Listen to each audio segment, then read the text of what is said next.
जय हिंद अभ्यर्थियों, शिक्षार्थियों, विद्यार्थियों। आज शिक्षा शास्त्र के अंतर्गत एक महत्वपूर्ण टॉपिक के साथ मैं उपस्थित हूं। आपको मैं बता दूं कि शिक्षा शास्त्र की कक्षाएं आज से आपको ऑनलाइन प्राप्त होती रहेंगी।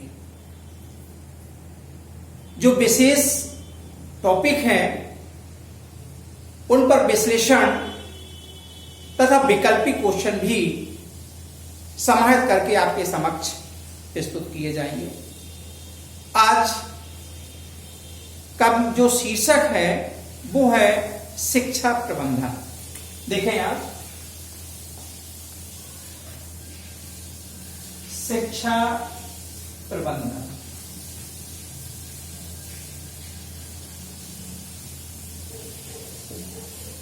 एजुकेशनल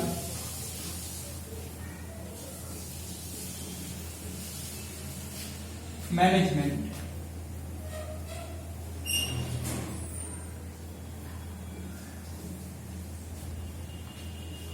देखिए, इसमें जो मूल चीज है वो आप देखें। शिक्षा प्रबंधन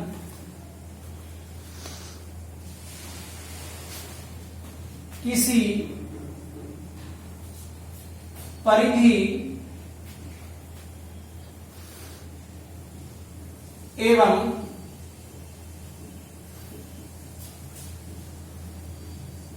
परिमिति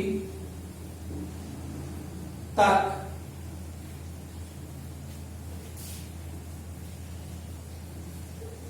समाहित नहीं है,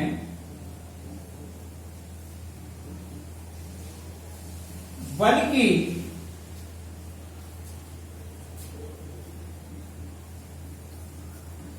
मानवीय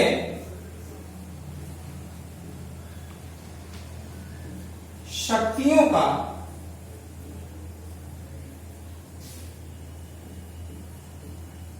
ऊर्जा स्रोत है।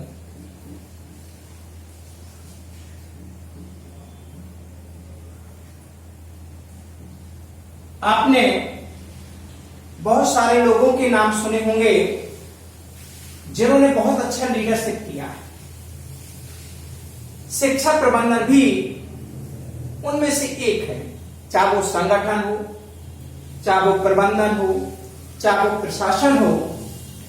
प्रबंधन किसी विशेष उद्देश्य की प्रतिपूर्ति के लिए किया जाता है। एक आप शिक्षा प्रबंधन किसी परिधि एक सुनिश्चित होती है एवं परिमिति भी ये सुनिश्चित होती है, बल्कि शिक्षा प्रबंधन जो है उसकी कोई भी मानवीय शक्ति सीमित नहीं है।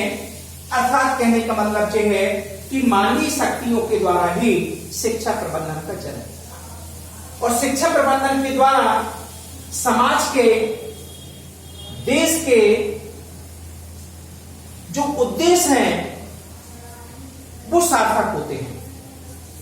देखिए आप, शिक्षा प्रबंधन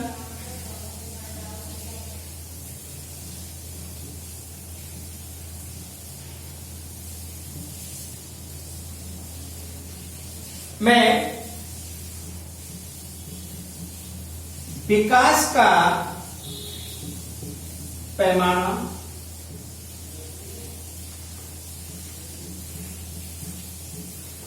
प्रकृति का उन्नयन,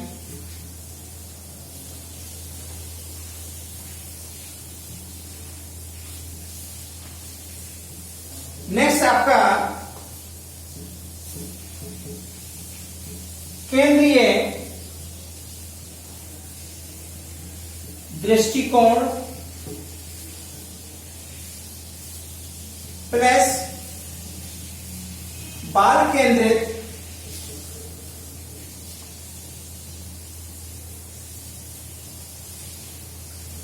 प्रेम, सहयोग,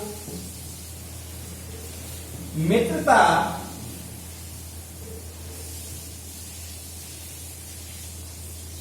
पर आलंबित होता है।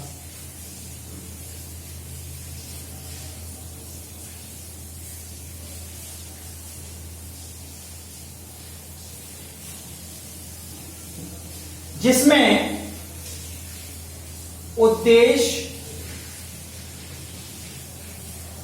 की पूर्ति एवं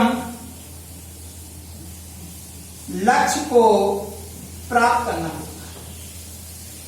शिक्षा प्रबंधन में जो बेसिक आधार होता है वो विकास का पैमाना सिद्ध करता है, प्रगति का उन्नयन करता है। इन दोनों के समावेश से केंद्रीय दृष्टिकोण का जन्म होता है। केंद्रीय दृष्टिकोण के जन्म से बाल केंद्रित शिक्षा का जन्म होता है। बाल केंद्रित शिक्षा के लिए प्रेम, सहयोग, मित्रता इत्यादि पर अवलंबित होता है। इन सभी के कारण हम परिवार के, समाज के, देश के तथा विश्व के जो बड़े उद्देश्य होते हैं उनकी प्रतिपूर्ति की जाती है तथा एक निश्चित लक्ष्य को ध्यान में रख करके हमेशा आगे की ओर अग्रसर होना पड़ता है।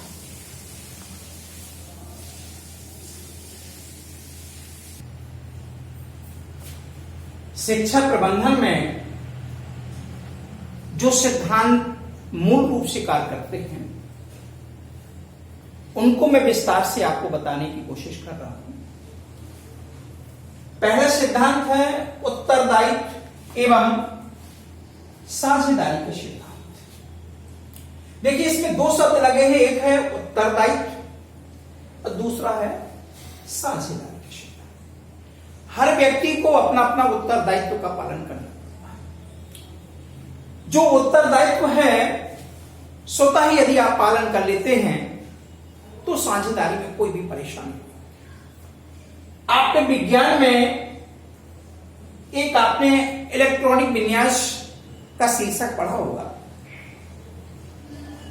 जो इलेक्ट्रॉन होते हैं वो आपसी में साझेदारी के साथ यौगिक का निर्माण करते हैं। ठीक उसी प्रकार से यदि हमारे अंदर उत्तरदायित्व की भावना और साझेदारी की भावना यदि समाहित हो जाती है तो हम प्रबंधन के मूल गुणों को प्राप्त कर लेते हैं।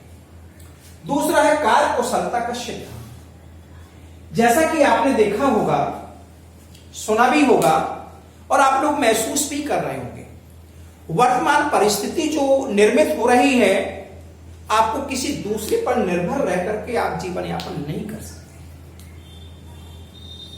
उसके लिए आपको स्वावलंबी आपको बनना पड़ेगा और स्वावलंबी बनने के लिए आपके अंदर कार्य कुशलता का सिद्धांत जरूर होना चाहिए। इसके लिए इंडिया के अंतर्गत आपके अंदर जो प्रतिभा है उसको आप निकालने की कोशिश करें, समाज के सामने उसको प्रदर्शित करने की कोशिश करें। हमारा देश प्रतिभाओं को आमंत्रित कर रहा है। बहुत सारी प्रतिभाएं हैं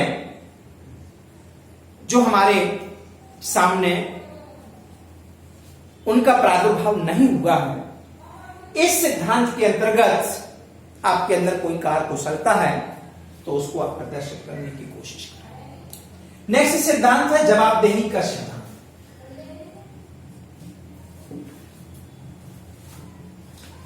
एक लीडरशिप में एक संगठन के मुखिया के तौर पर यदि देखा जाए तो आपको जवाबदेही सुनिश्चित करना होगा।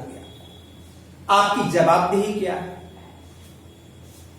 आपके नेतृत्व क्षमता की कला कैसी है, आपकी दूसरों को आप कैसे आप एडजस्टमेंट आप करते हैं और आपकी कितनी अच्छी सोच है उस पर आपका निर्भर करता है।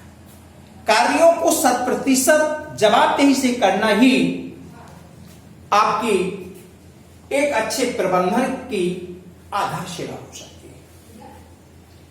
नेक्स्ट है आपके मानवीय संबंधों का सिद्धांत। एक अच्छी शिक्षा प्रबंधन के लिए हमें मानवीय सिद्धांतों का पालन करना होगा। हमें प्रत्येक व्यक्ति से मित्रता रखनी होगी। अपने बराबरी वालों से आपको सहयोग आपको लेना होगा। एक दूसरे को समझने की कोशिश आपको करना होगी। आपको मानवीय शक्तियों को परखना आपको होगा। आपको परिवार समाज से बहुत अच्छे रिलेशनशिप आपको बनाने होंगे, जिससे आप एक गुण प्रबंधन को मजबूत करता है। फिर है समता का सिद्धांत। आपके व्यवहार में, क्योंकि व्यवहार परिवर्तन की कला ही प्रबंधन की कला है।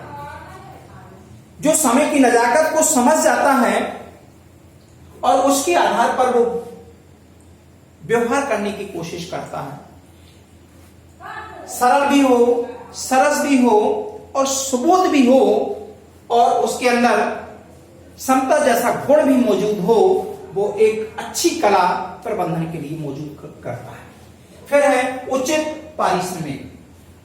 आपके प्रबंध तंत्र में जो भी व्यक्ति समाहित हो, उसे आप उचित पारितोषिक से आप पुरस्कृत करें।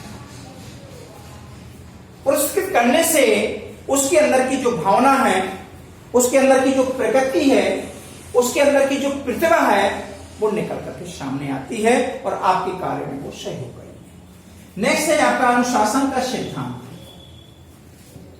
अनुशासन का सिद्धांत से 100% सफलता मिलती है, क्योंकि गाड़ी जो है वो हमेशा पटरी पर चलती है, और पटरी पर चलने के लिए एक अनुशासन का कवच, एक अनुशासन की सीमाएं, उसको फॉलो अप करना होती है। नेक्स्ट है आपकी दल भावना का सिद्धांत। दल भावना का मतलब यह है कि हमें किसी के प्रति स्वार्थ की भावना नहीं रखना चाहिए। हमें एक दूसरे का सम्मान करना चाहिए, एक दूसरे से मिलकर के काम करने की कोशिश करनी चाहिए।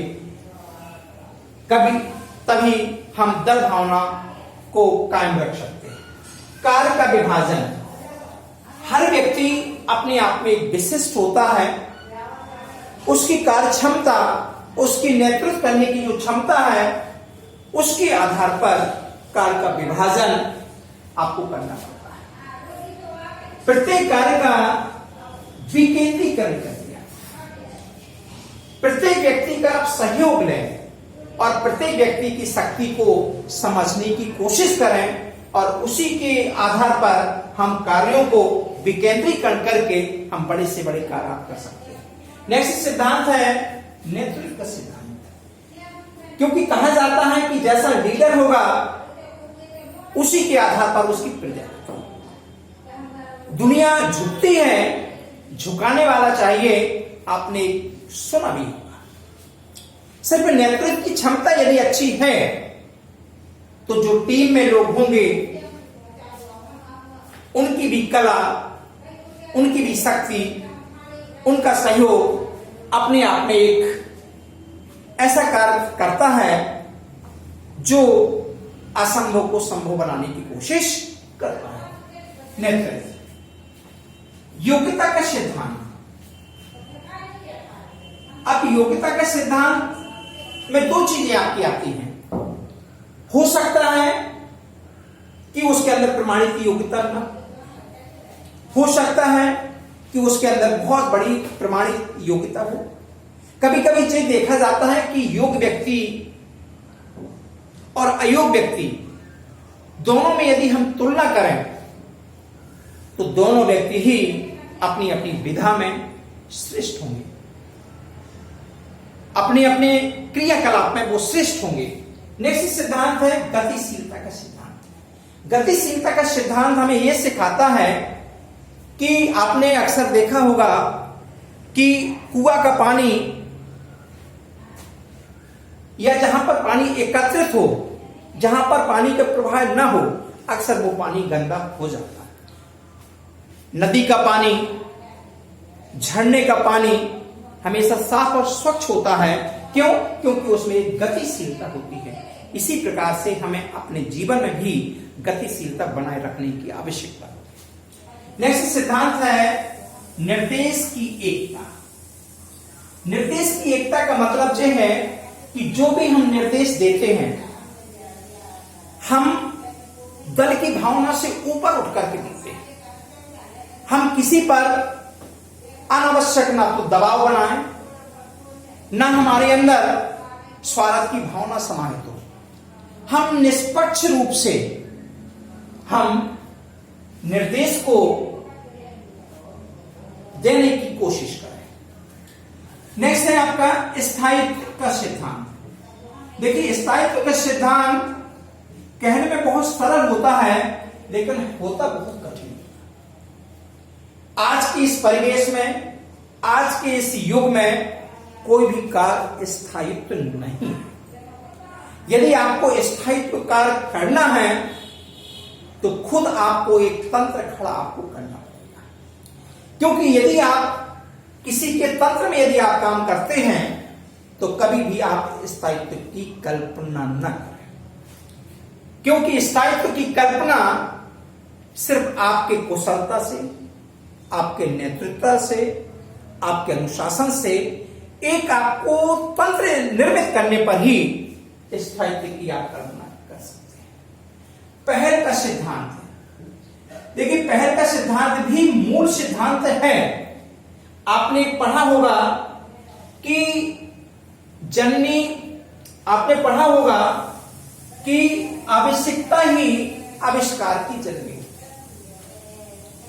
आपने देखा होगा देश की स्थिति परिस्थिति में, हमारे भारत देश में पीपीई किट नहीं थी और आज व्यापक स्तर पर उसका निर्माण हो रहा है। क्यों? क्योंकि पहल, हम जिस चीज को सोच लेते हैं, जिस चीज को करने की ठान लेते हैं, उस काम को हम कर लेते हैं। इसलिए पहल करना बहुत आवश्यक होता है। और पहल करने में जो दूरस्थता होती है, जो काल्पनिक विचार होता है, जो कार्य करने का तरीका होता है, उसको वास्तव में सलाम करने की आवश्यकता होती है, उसको प्रमाण करने की आवश्यकता होती है, उसको नमस्कार करने की आवश्यकता होती है। नेक्स्ट है आपका वित्तीय व्यवस्था।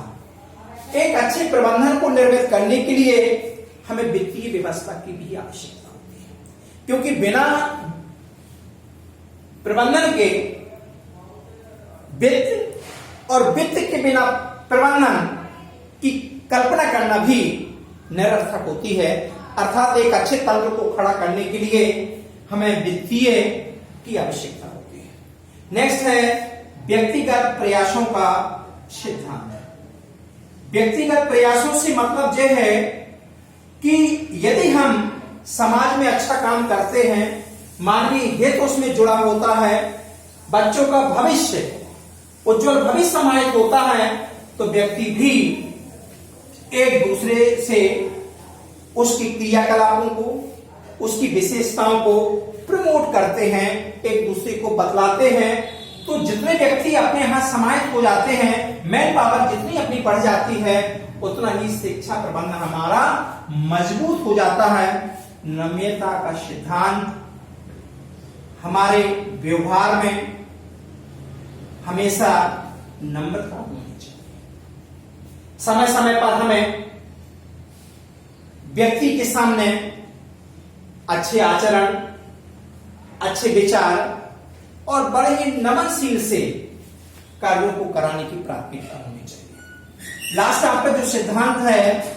वो है आपका मूल्यांकन का सिद्धांत। इन सभी सिद्धांतों के आधार पर हम एक अच्छे शिक्षा प्रबंधन का ढांचा तैयार कर सकते हैं और उसमें समय समय पर हमें अपने सिद्धांतों का, हमें अपने कार्यों का मूल्यांकन करना अति आवश्यक होता है। बिना मूल्यांकन के हम ये नहीं देख पाते हैं कि हमें कहां पर प्रतिबिंब करना है और कहां पर हमको बिंब निर्मित करना है। अर्थात कहने का मतलब यह है कि हमारा जो कार्य करने का तरीका है, हमारा जो प्रबंध करने का तरीका है वो समाज के लिए सार्थक है, और सार्थक है तो किस पैमाने पर है उसका अवलोकन करना ही मूल्यांकन कहलाता है। आज के इस शीर्षक पर सिर्फ इतना ही। धन्यवाद।